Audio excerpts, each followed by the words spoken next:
back here inside the Hulu Theater at Madison Square Garden, where we have two new undisputed champions. Alicia Baumgardner crowned the queen at 130 pounds. Amanda Serrano, she wins all 4 belts at 126, setting up a massive showdown with Katie Taylor in the month of May. I'm Chris Mannix, joined by the welterweight champion, Jessica McCaskill. Jessica, let's start with the co-main event. Alicia Baumgardner came in, a lot of momentum coming off the win over Michaela Mayer. How do you think she looked against Elhem Mekhaled? I think that we saw different layers of Alicia Baumgardner. Obviously, we know that she can punch, but some people thought, is that real or is that just that one fighter? And we saw lots of power during this fight. We also saw her do a little bit of boxing, and we saw her get tested, which I think is really important for a boxer so that they can move on to the next level. All right, so she is now undisputed at 130 pounds. As she said, she is open-minded about what she will do next. What would you like to see Alicia Baumgardner do? Well, obviously, a Michaela Mayer rematch is always in the cards.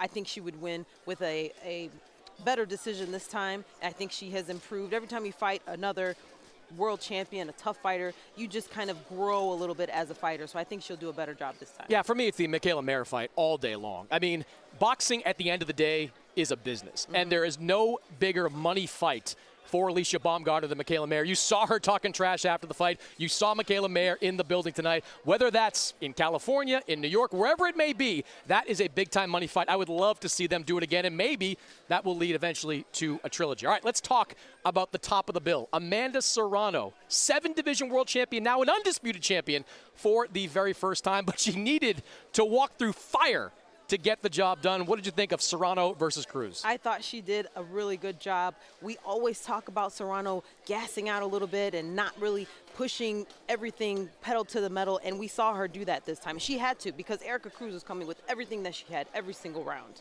So Erica Cruz, we knew what she was coming into this fight. She was a fighter that was incredibly active, that threw 70-ish punches every single round. But I wasn't so sure, Jessica, that we would see that same version, not going up against a fighter on the level of Amanda Serrano. How much did it surprise you that Cruz was ready to play Rock'em Sock'em Robot from the opening minute of the opening round? I was very surprised just because she looked a little nervous, a little concerned in the corner from the very beginning. And then, of course, some people get kind of starstruck when they look at their opponent and they are on that level. But she came through and she did exactly what she normally does. She stuck to her game plan, and she definitely, I thought, won maybe a round or two more than the judges gave her. Third round, she suffered a nasty cut right on the top of the head that had the blood pouring into her eyes for the rest of the night. Do you think that impacted her performance in the second half of the fight? I think that's always going to impact your performance. I think she was a lot more irritated with different things, not necessarily with those specific things, but it just kind of piles on and it just makes things more difficult. All right, so we now have Serrano Taylor 2. That fight is official. It's May 20th.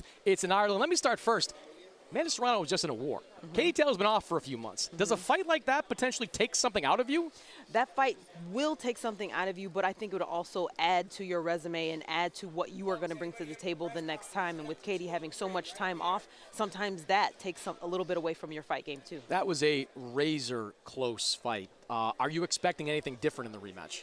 I would hope that Serrano would be able to take something from this fight and bring it to the table for the rematch. I feel like she really had to punch much more than she did with the first Katie Taylor fight, and I think if she can transition that over to the rematch, we'll see something different. Yeah, Serrano, 2 huge fights in 2 years, and now she heads into a third over in Ireland. If you were Amanda Serrano and you were going over to Ireland, what kind of precautions might you take? What would be your attitude about going into what is quite literally enemy territory? I think you have to take all the precautions. Bring your protein, bring food that you're familiar with. I mean, I wouldn't know what to expect. She's got to do her research and just kind of be prepared for whatever. Well, it's going to be a fantastic fight. May 20th over in Ireland, Serrano Taylor Part 2. Before we go, Richardson Hitchens, one of the young prospects in the Matchroom stable, he has been eager for a big opportunity. He got one tonight against John Bauza, dominated from start to finish.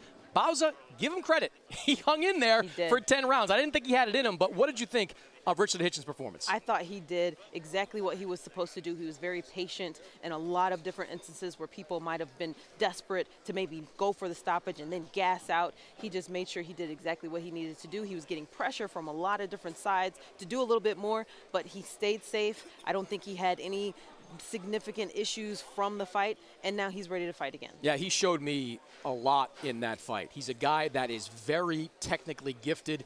He is disciplined in fighting behind the jab. He is effective at throwing that right hand. Even though he didn't get the official knockout, he beat up John Bauza, and I'm looking forward to more from Richard Hitchens. Maybe a fight later on in the year against Montana Love. I would love to see that kind of showdown in Ohio, in New York, somewhere across this country. Well, we will be back February 18th, Mauricio Lara against Lee Wood, 126-pound championship for Jessica McCaskill. I'm Chris Mannix. We will see you in Nottingham on the 18th.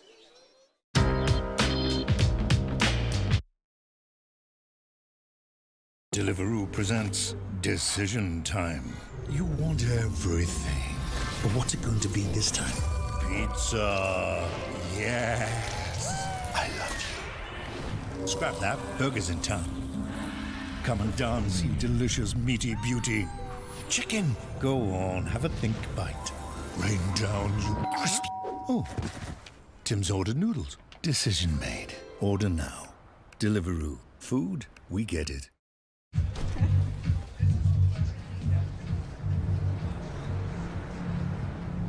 Have you been there?